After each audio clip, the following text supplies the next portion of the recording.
Hey, what's up, everyone? Ruben here, Kindred Dog PDX. This here is the Kindred Dog Podcast. And as some of you may have already been listening, this is just, kind of bite-sized bits of my thoughts on dog training. I've been training dogs for over 11 years here in Portland, Oregon, and I've seen a lot of stuff. I've seen a lot of dogs, I've seen a lot of people, and, again, these are just my thoughts on how to train your dog, best practices, mindset, lifestyle, all of that good stuff. So I recently got onto Chat GPT and I asked, like, what are some big topics facing dog owners today? Okay. And one of the things that they came up with was, your dog doesn't need perfect, they need consistent. And I thought this was actually a really spot on topic because a lot of owners unknowingly sabotage themselves because they think they need to be flawless. Okay. And I was actually also just reading in this book called The Artist Way, and it's how this idea of perfectionism is actually hindering our creativity, or in this case, how perfection is actually hindering your ability to train your dog. It's what's actually stopping you from doing what you need to do because you think you need to do it perfectly. And if you can't do it perfectly, then why bother? And this is something I definitely talk to owners a lot about is we don't need to do things perfectly. If we can do things 80%, then we are going to make progress. I mean, heck, if we're doing things 60%, I mean, that at least means we're showing up and we're doing our best. And the reality too, I think, is like, it's not going to be perfect. You're not ever going to do it even remotely the right way the first time you do something. I think about jujitsu, and when I first started learning, I mean, even now, it's like I could see a move be done, and then I go to try to do that move, and I'm missing like three parts of it. I'm not doing the thing right, and my coach has to, correct that and be like, hey, that you got to move your arm this way, and lean this way and whatnot. And I'm like, did I even see that move? So it's not about being perfect. The main thing you want to do, just like this caption says, is like just be consistent, show up, try your best.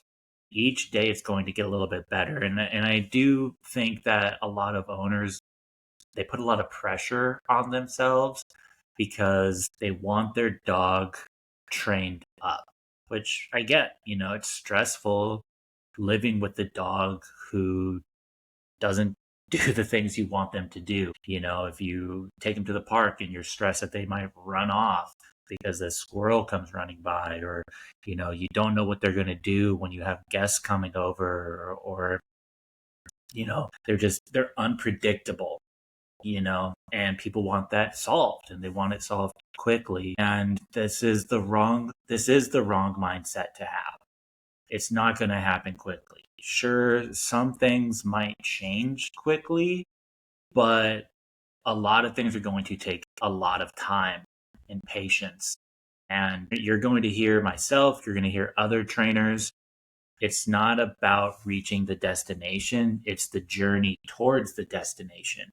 Okay. And I think we have to understand that training takes time. Also, because you're learning something, your dogs are learning something, and because you're both learning, things are going to take a lot longer to sort of like get ingrained. I always tell clients, like, you want to be consistent in what your like rules are, the boundaries, the limitations, and obviously like the words that you use, but don't necessarily be consistent in like what time you do certain things. And like, oh, I only put my dog in the kennel at these times and they get fed at these times, because that's actually a really quick way to build expectations in your dog, and then they're barking at 6 a.m.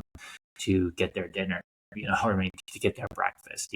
So we want to be consistent just in like, how are we living with the dogs, right? Where your dog is in their kennel and you're getting them out in the morning or at any time, every day. Do you say, hey, I need you to be patient at the crate door? Or is it sometimes you be patient at the crate door and sometimes you can just bust through as soon as I open it, right? That ambiguity right there is going to create inconsistent behavior. And when you want your dog to be more relaxed in other areas, they're going to go, well, sometimes mom asks for this behavior and sometimes she doesn't. And they're always going to go to what's easiest. And the easiest part is just blowing through the threshold, just, oh, the crate's open, boom, we're going to go through it, right? But by every day, you're saying, hey, this is what I need you to do.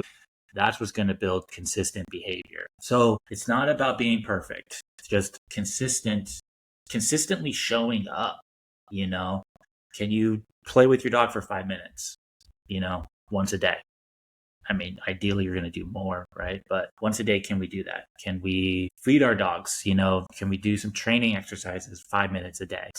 It's not trying to do all the things all at once, because we all have busy lives, And I had this other conversation with another client where he was like, "Oh, I need to do this 3 times a day, 4 times a day," and I was like, "That's great, okay, but don't put that unnecessary pressure on yourself to like get these things in, because if you put that pressure on yourself, I think it's going to be a really quick way to get down on yourself if you don't do that thing. And then you're like, God, I suck. Why does my dog suck? Because I didn't do it 4 times yesterday. I always want clients to just take advantage of the time that they're already spending with their dog. Okay. It's not about adding more time, because again, I think that just adds more pressure onto you, and then you feel bad that you didn't get your dog out for an hour in the morning and an hour at night and stuff like that. Things happen, like today it's pouring down rain here, and I usually like to take my dog to the park. I'm not taking her to the park it's pouring down rain. I get it, it's Oregon and it's rainy, but sometimes it's just too damn rainy and I don't want to go outside. I don't even think she wants to go outside. So we opt to do something inside instead, And old me from 10 years ago would be like, God, I need to get her out, and I'm beating myself up over it. When in reality, it's like, I could just do something else, and I'm going to train or, again, do something that's going to move us towards our goals, but it's just going to look a little bit different, So I think giving ourselves the grace to allow for those things to happen is really important, because again, it's not about the destination, it's the journey. Okay.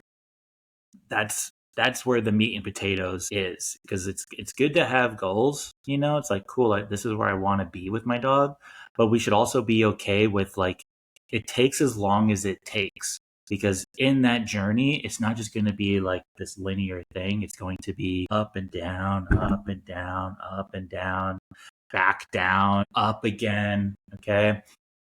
And we have to be able to roll with those punches, right? Because again, the journey is the fun part. This is where you're learning. This is where you two are connecting. This is where you two are like doing stuff and like figuring out what's working and what's not working and all of that. And just through that process, you're inching closer and closer and closer to those goals. I want to be a black belt in jiu-jitsu someday, and I've been training for like 9 years, right? Some people get their black belt in 10 years. I just got my purple belt. So by the math, I got another like 10 years before I reach that level. Okay. And I can't be like beating myself up. Like I can't go train this week. I think I broke my pinky toe a couple weeks ago and it hurts, it's sore. And I haven't been able to train for like 2 weeks. Maybe I'm going to go in on next Monday, but I haven't been able to train. And, again, like old me, like when I first started training, because I fell in love with it so much, I would be pissed that I wasn't able to go train, and just like it like ruined my day, but now I'm like, I'm just going to like do something else. I'm like, using this time to clean up the storage unit in my apartment, and like rearrange things, right? Like I'm just like doing different stuff and not ruminating on the fact like I can't go training, So I think giving ourselves grace is really important, and allow ourselves the ability to mess up, right? And again, it's like, it's not about being 100%. If we can be 70%, I know I said 80% earlier, but like even 70% is still good. I mean, realistically, if this is like super brand new to us, if we can show up 10% at first, right? Just make it consistent effort to do like one thing a day.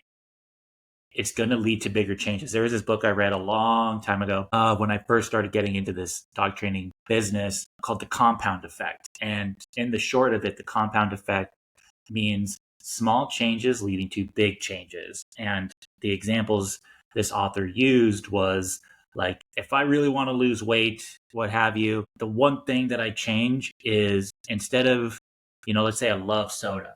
Instead of drinking 5 sodas a day, I only have 4 sodas a day.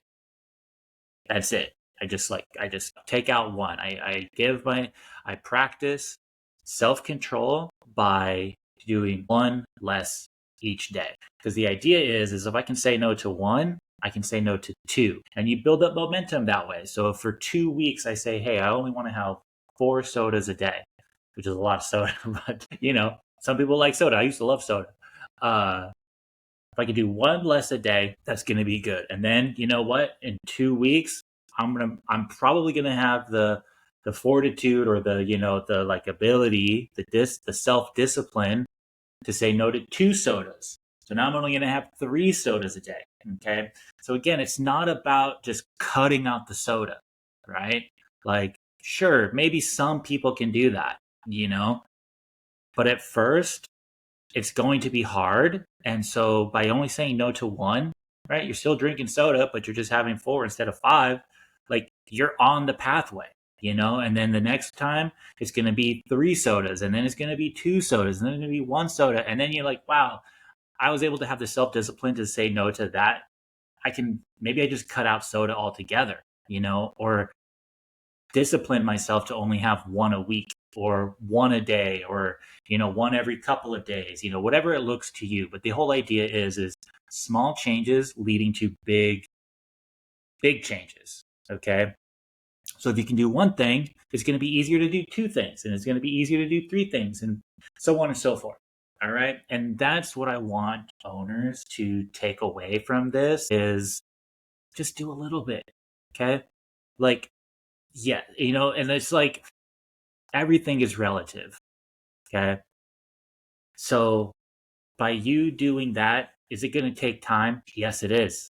Right. If we follow that trajectory. But the thing is like, as you get that snowball rolling down the hill, it's going to get bigger and bigger and bigger and bigger. So it's like the first 6 months could seem really slow, but throughout that time frame, you have developed so much like self-discipline and all of these things that you are actually going to make faster progress because you now have a better idea of what it takes, Like I recently started taking salsa classes, and I know because of jujitsu and also dog training, a lot of things that has to do with a lot of jujitsu though, really. It's like, if I want to get good at something, I got to just show up, right? Whether it's 1 day a week, 2 days a week, 3 days a week, whatever, I just got to show up.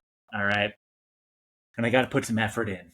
Okay. And so I've been taking these salsa classes, and, I show up, I practice for a couple of minutes, not every day, but, when I'm like cooking my coffee, I'll throw on some salsa music and I'll practice some dance steps.